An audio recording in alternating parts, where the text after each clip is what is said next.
Right now, Tontitown residents are gathering for a public hearing to talk about the expansion of an air permit for the Ecovista landfill there in town. That landfill has raised a lot of health concerns in the area for a number of years. 5 News reporter Kayla Davis is at St. Joseph's Catholic Church there in Tontitown with more about this meeting tonight. Kayla?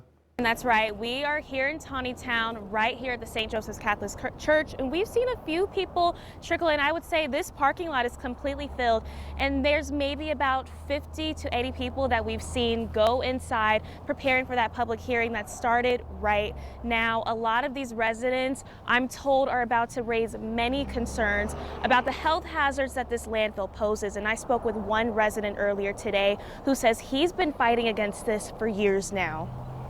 Kenneth Levitt has lived in Tontitown since 2017 and has fought hard against the Ecovista landfill for years. December 29th, 2021, I was driving down a public road about a mile before I got to the landfill, and the vapors in my car give me a headache. And so from that point on, I've reached out to EPA, I've reached out to ADQ, and then it just went from there. And everybody points fingers at somebody else. Nobody takes responsibility. Last summer, the landfill began plans for expansion, raising more health concerns from residents. The Arkansas Department of Environmental Quality, or ADEQ, investigated the air quality and found 5 hazardous chemicals well over EPA residential limits. Yet, the landfill is now requesting an extension to an air permit meant to allow those chemicals to continue polluting the air. With so much pollutant in the air, Levitt says many residents fall ill. I have issues. I've been to the specialist. My wife is sick because of the issues, and she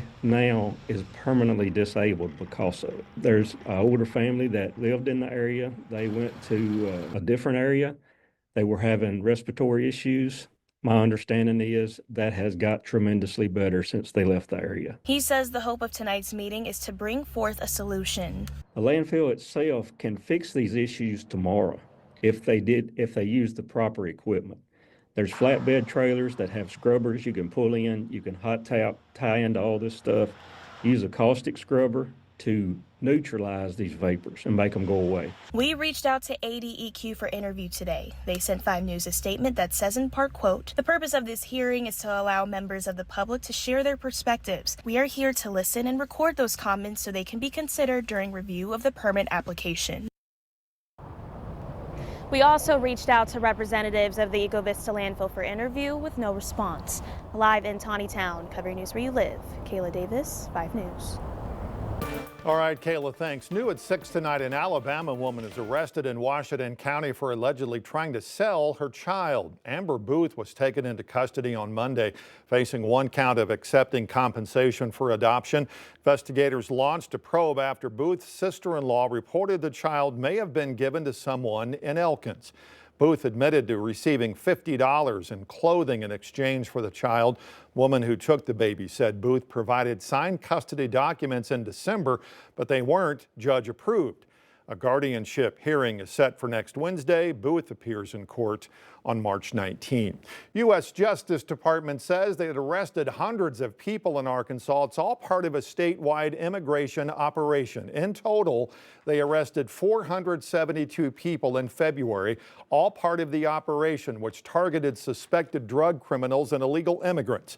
Of those, 219 were immigrants living in the state illegally.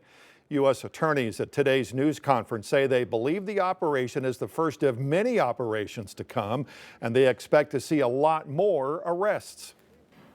Because the Justice Department must work to eradicate these threats, the U.S. Attorney's offices in Arkansas, along with each of our federal law enforcement partners, will continue to prioritize working with U.S. Immigration and Customs Enforcement to aggressively enforce the immigration and violent crime laws enacted by Congress. Justice Department says the immigrants they arrested for being in the U.S. illegally came from 23 different countries. Today at the Arkansas State Capitol, state lawmakers discussed a bill that would allow the use of nitrogen gas as a method of execution. Rebecca Brown was there for today's hearing, where the plan cleared its first legislative hurdle. This is not an easy decision. It never will be an easy decision. I hope it wasn't easy when they took the life of the victims that they took. Lawmakers inside the House Judiciary Committee face a critical turning point in the ongoing debate over the death penalty in Arkansas. Representative Moore? Aye. Representative Brown? Aye.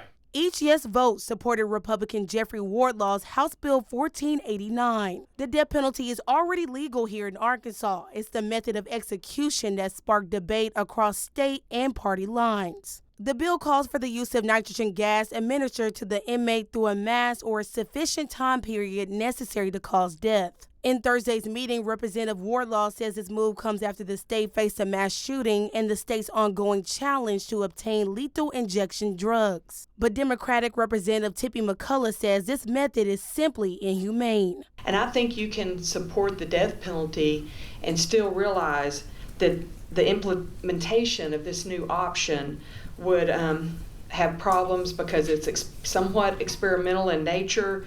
There's a potential for botched executions.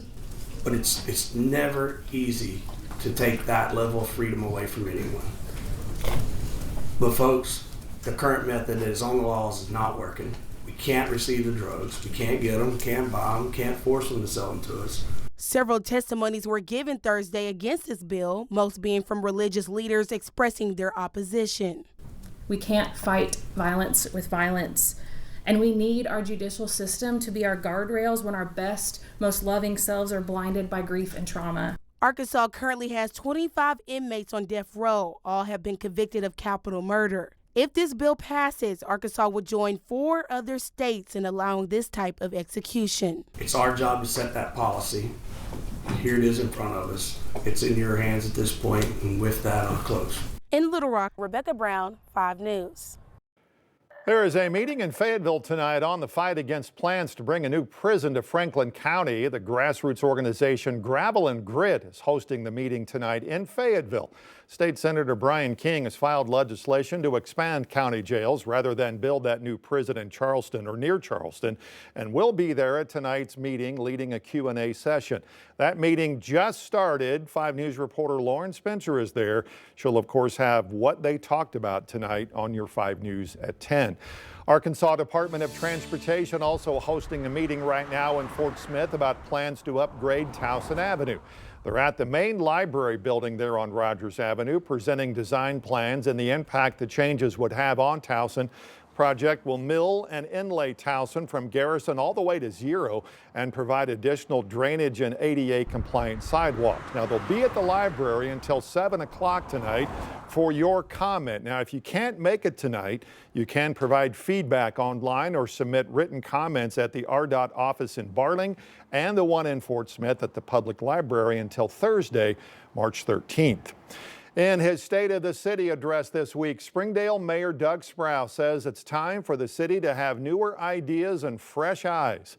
5 News reporter Jacob Luthi in the studio with us now with more on the city's growth and the vision the mayor says he has the future for. Jacob? Yeah, Darren, in that address to the public and city council, Mayor Doug Sprouse also said that while not being contested 4 times while running for mayor is personally good for him, it's not good for the future of the city. Sprouse called on a new generation of individuals to step up and have an interest in serving their community. And on Tuesday, he highlighted both the city's achievements and the areas in which he wants to see the city move forward. Now, Sprouse says their $2.3 million sales tax revenue in December was the highest in the city's history. A year and a half into their 2023 bond issue, Sprouse says many projects, including a new fire station, senior center, park improvements, and shopping center developments are all underway. Sprouse says the city is also focusing on new roads and parking, especially as their downtown revitalization continues. Sprouse says growth needs to be considered in every project the city takes on. Springdale is moving forward, I think, in the best way possible. I'm more excited about Springdale and our future than I've ever been before. A major part of what we need to do is to build for those who aren't here yet. So we don't need to be afraid of new things, new ideas, and I think we'll continue to see Springdale thrive as Northwest Arkansas thrives. Sprouse adds that many of the persisting challenges that face Springdale, including solid waste, storm and wastewater runoff, and transportation, are similar across neighboring cities. He says the solution is found in all of them working together. Jacob Luthi, 5 News.